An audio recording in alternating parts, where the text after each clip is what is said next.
एक समय की बात है। नगर में रहने वाला कबीर नाम का एक लड़का अपनी जिंदगी से बहुत निराश था।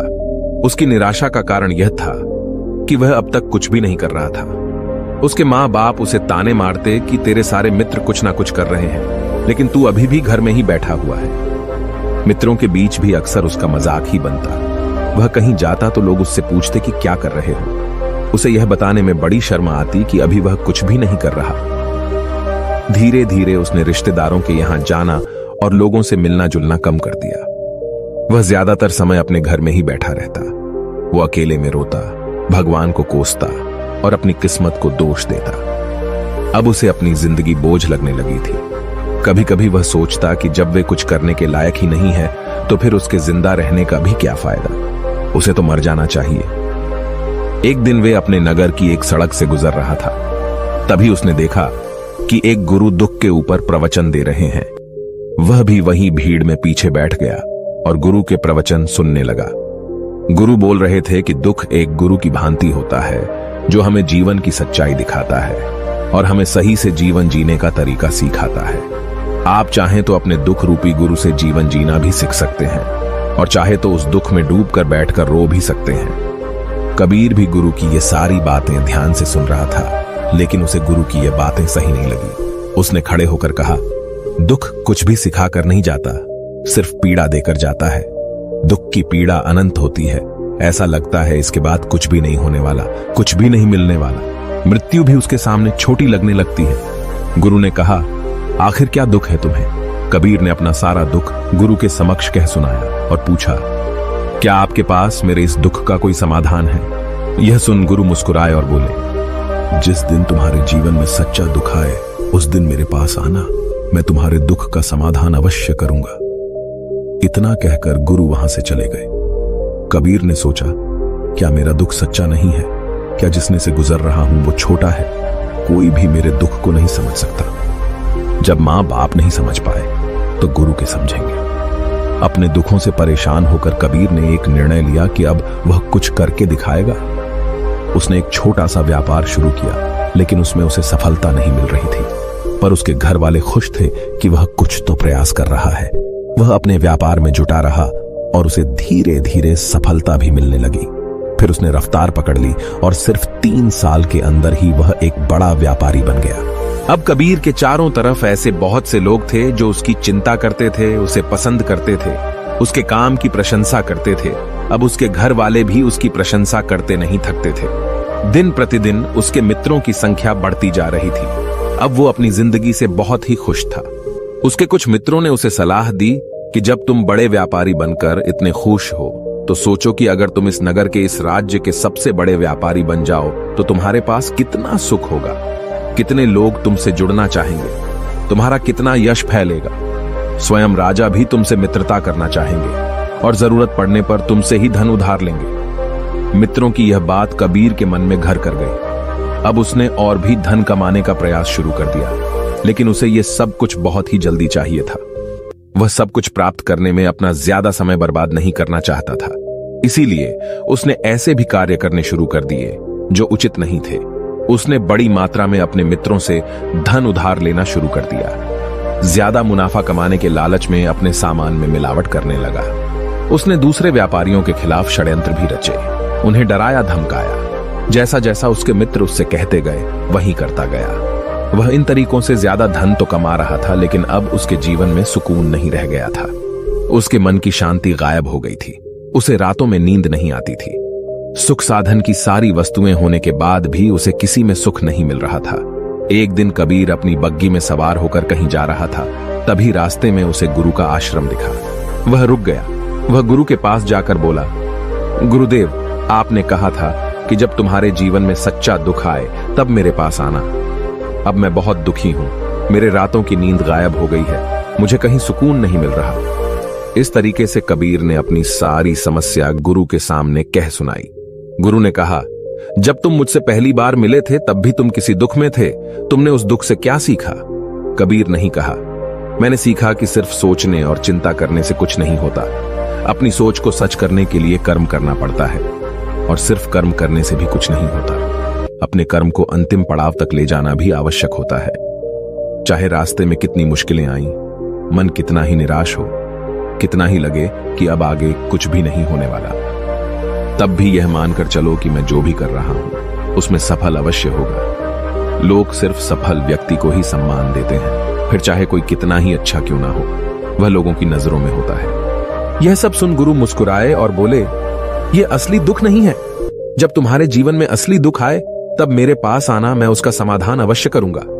कबीर नहीं जाते समय गुरु को सोने के सिक्कों से भरा घड़ा भेंट किया।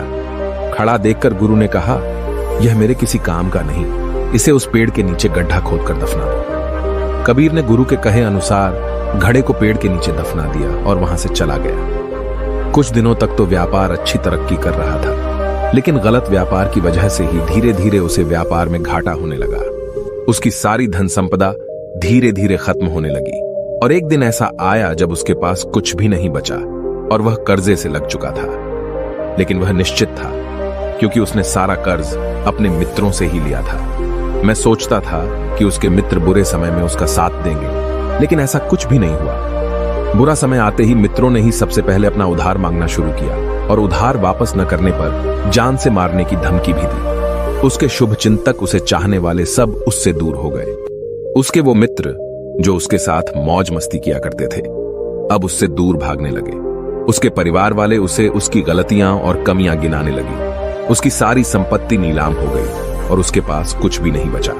उसने अपने पिता से सहायता मांगी तो पिता ने कहा, मेरे पास ये थोड़ी सी ही संपत्ति है, अगर मैं यह भी तुम्हें दे दूंगा तो तुम्हारी मां को कहां रखूंगा? इस संपत्ति हमारा आखिरी सहारा है। कबीर के भीतर बहुत गहरा दुख। उसके आसपास ऐसा कोई भी नहीं था जो उसके दुख को समझ सके, उसे संभाल सके।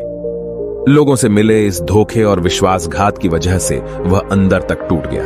उसे लगने लगा, अब जीने का क्या मतलब? अब तो मृत्यु हुई एकमात्र सहारा है, वो है आत्महत्या करने। एक भारी की तरफ जा रहा था कि तभी उसे याद आया, गुरु ने कहा था, जब तुम्हारे जीवन में असली दुख आए तब मेरे पास आना। कबीर गुरु के पास गया और अपना सारा दुख के सुनाया। वहीं आंखों में आंसू भरकर बोला, मेरे इस दुख का समाधान कीजिए। गुरुदेव गुरु ने कहा, जब तुम्हारे जीवन में असली दुख आए तब मेरे पास आना, मैं उसका समाधान अवश्य करूंगा। कबीर ने कहा, क्या अभी जो मेरे जीवन में घट रहा है वो दुख नहीं है? आखिर असली दुख होता क्या है? गुरुदेव गुरु ने कहा, सबसे पहले तुम ये बताओ कि तुमने अपने इस दुख से क्या सीखा? कबीर नहीं कहा, मैंने सीखा कि जो लोग हमारी सफलता, हमारी तरक्की की वजह से हमारे जीवन में आए हैं, वो हमें धोखा अवश्य देंगे, क्योंकि वह बुरे समय में हमारे साथ खड़े नहीं होंगे। वह केवल अच्छे समय में हमारा फायदा उठाएंगे और बुरे समय में छोड़कर चले जाएंगे। भरोसा केवल उन्हीं लोगों पर करना चाहिए जो हमारे बुरे समय में, असफलता के समय में हमारे साथ खड़े रहते हैं। लेकिन ऐसे लोग बहुत ही कम होते हैं, पर जिसके पास होते हैं उन्हें उनकी कद्र करनी चाहिए, उनका अपमान नहीं करना चाहिए। मैंने यह भी सीखा कि कभी किसी के खिलाफ षड्यंत्र नहीं रखना चाहिए। ईमानदारी और धैर्य के साथ अपना काम करना चाहिए और कभी लालच नहीं करनी चाहिए। अपना सारा दुख और अनुभव बताने के बाद कबीर आंखों में आंसू भरकर गुरु के सामने बैठा रहा। थोड़ी देर बाद गुरु उठे और उस पेड़ के नीचे गड्ढा खोदकर वह घड़ा बाहर निकाला जो सोने के सिक्कों से भरा हुआ था और उसे कबीर को दे दिया और कहा, जब तुम्हारे जीवन में असली दुख आए तब मेरे पास आना। कबीर ने गुरु को धन्यवाद दिया और उन्हें प्रणाम कर वहां से चला गया। उसने उस ढंग से एक छोटा व्यापार शुरू किया। अब वह एक छोटा व्यापारी बनकर भी खुश था। उसने पूरी लगन और ईमानदारी से व्यापार किया। देखते ही देखते वह अपने नगर का फिर एक बड़ा व्यापारी बन गया। उसका जीवन खुशियों और सुविधाओं से भर गया। लेकिन कोई कितना भी अच्छा हो, कितना भी अच्छा काम करें, दान करें, पुण्य करें, लोगों की मदद करें, लेकिन जीवन में दुख तो आता ही है। तो कबीर के जीवन में भी दुख आया। उसके माता पिता की मृत्यु के रूप में वो दोनों एक ही दिन मृत्यु को प्राप्त हो गए। कबीर अपने माता पिता से बहुत प्रेम करता था, इसलिए उसे उनकी मृत्यु से बहुत गहरा आघात पहुंचा। वह उन दोनों के पार्थिव शरीर को शमशान घाट ले गया, जहां उनकी अंतिम क्रिया की गई। वहां उसने अपने माता पिता के शरीर को जलते हुए देखा तो उसका मन बेचैन हो गया। उसके अंदर बहुत से प्रश्न उठने लगे हैं। घर वापस आया तो उसने अपने माता पिता के घर और संपत्ति को देखा, जिसके लिए उसके पिता हमेशा लड़ते रहते थे। आज वह लावारिस पड़ी है। आज उसकी देखरेख करने वाले, उसके लिए लड़ने वाले इस दुनिया से चले गए। उसके पिता ने जो भी कमाया था, जो भी बनाया था, वो सब यहीं रह गया था। 1 दिन पहले तक किसी से भी अपनी संपत्ति के लिए लड़ जाने वाले उसके पिता आज खुद इस दुनिया से अलविदा हो गए थे। उसका मन इसी तरह के अनेक विचारों के भंवर में फंसा हुआ था। उसे अंदर से अकेलापन और डर महसूस हो रहा था। उसे कुछ खालीपन सा महसूस हो रहा था। उसे लग रहा था कुछ तो है जिससे वो समझ नहीं पा रहा। इसीलिए वो गुरु के पास गया। उसे देखते हुए गुरु ने कहा, क्या जीवन में कोई दुख है? कबीर नहीं कहा, वैसे तो जीवन में कोई दुख नहीं है गुरुदेव, सब सुख है, सब अच्छा चल रहा है, लेकिन आज मेरे माता पिता की मृत्यु हो गई। इस घटना से मेरा मन बहुत दुखी और बेचैन है। गुरु ने कहा, इसमें दुखी होने वाली कौन सी बात है? 1 दिन तो सभी के प्रियजनों को मरना ही है। हमेशा जीवित ना तो कोई रहा है और ना ही कोई रहेगा। एक दिन तो तुम्हें भी मरना ही है। हो सकता है कल ही मर जाओ या आज भी मर सकते हो। कबीर ने कहा, ये आप क्या कह रहे हैं? गुरुदेव की मैं भी मर जाऊंगा, पर मैं तो अभी जवान हूं। गुरु ने कहा, इस भ्रम में तो सभी जी रहे हैं कि मृत्यु दूसरों को आती है, बूढ़ों को आती है, लेकिन बूढ़ों के सामने ही जवान मर जाते हैं, बच्चे मर जाते हैं। मृत्यु का किसी की उम्र से कोई संबंध नहीं है, तो सबको अपना बना लेती है। गुरु की यह बातें कबीर के मन में घर कर गई और वह चुपचाप वहां से चला गया। लेकिन उसका मन अभी बेचैन था, अब भी था। वह कुछ खालीपन सा महसूस कर रहा था।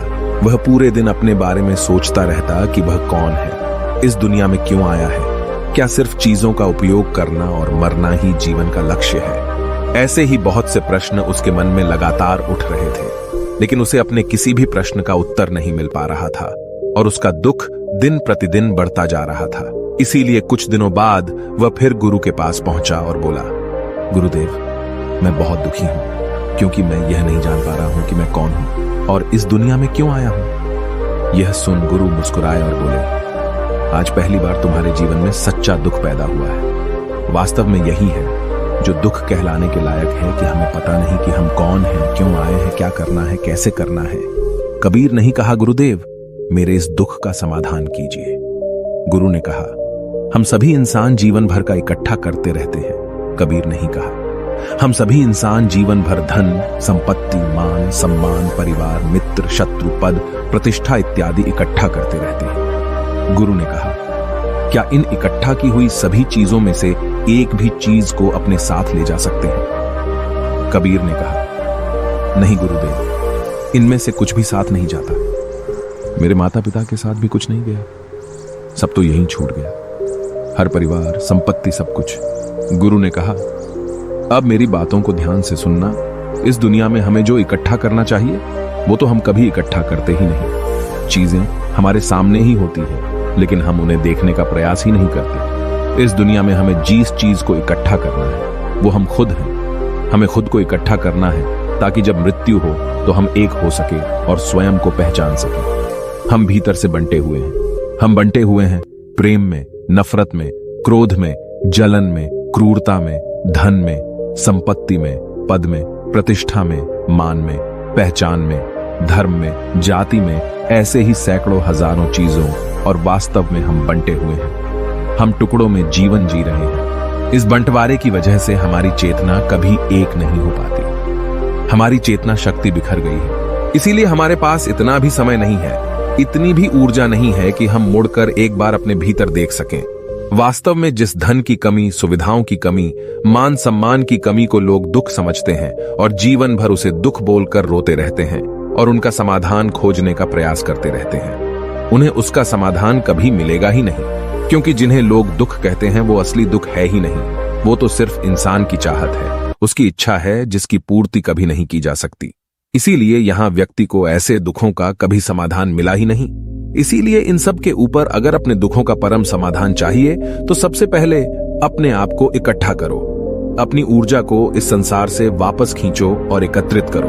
अपने ऊपर ध्यान दो, खुद पर ध्यान लगाओ। मृत्यु से पहले अपने आप को पहचान लो। ऐसे ही बिखरे हुए मत चलो। कबीर नहीं कहा तो क्या गुरुदेव हमें यह संसार छोड़ देना चाहिए? अपनी सभी इच्छाओं को मार देना चाहिए। किसी से प्रेम नहीं करना चाहिए। धन संपत्ति नहीं इकट्ठा करनी चाहिए। मान सम्मान की आशा छोड़ देनी चाहिए। गुरु ने कहा, एक बिखरे हुए मनुष्य के अंदर से कामनाएं, इच्छाएं और वासनाएं ऐसे ही निकलती हैं जैसे पहाड़ से कोई पत्थर गिर रहा हो जिस पर पहाड़ का कोई नियंत्रण नहीं है। सिवाय देखने, परेशान होने और कुछ खोने के। इसी प्रकार एक बिखरे हुए मनुष्य की इच्छाएं अनियंत्रित और दुखदायी होती हैं। उसका अनियंत्रित मन कुछ भी इच्छाएं और कल्पनाएं करता रहता है और दुखी होता रहता है। लेकिन जब व्यक्ति एकत्रित हो जाता है तो वह जो भी करता है सब उसके नियंत्रण में रहता है। तभी इच्छाएं भी उसकी इच्छा से निकलती हैं। कबीर ने कहा, गुरुदेव, आपने मेरे सच्चे दुख का समाधान कर दिया। आपका बहुत बहुत धन्यवाद। आपसे मैं खुद को एकत्रित करने का प्रयास करूंगा। गुरु ने कहा, मानव शरीर में बहुत ऊर्जा है, बहुत शक्ति है, पर यह बेकार के कामों में बाज कर रह गई है, चीजों में लगी रहती है। यह ऐसा ही है जैसे कि एक अत्यंत शक्तिशाली मशीन किसी बच्चे के हाथों में दे दी गई हो और वह बिना सोचे समझे, बिना किसी नियंत्रण और जानकारी के बस इसकी शक्ति को कहीं भी बर्बाद कर रहा हो। इसीलिए अपनी चेतना की शक्ति पर ध्यान दो और इसे एकत्रित करो। कबीर को अपने प्रश्नों का उत्तर मिल चुका था। उसने गुरु को धन्यवाद किया और चुपचाप वहां से चला गया। दोस्तों, उम्मीद है कि आपको यह कहानी पसंद आई होगी। यदि आप ऐसी और मजेदार कहानियों और संदेशों को और सुनना चाहते हैं तो हमें सब्सक्राइब करें। नमो बुद्धाय।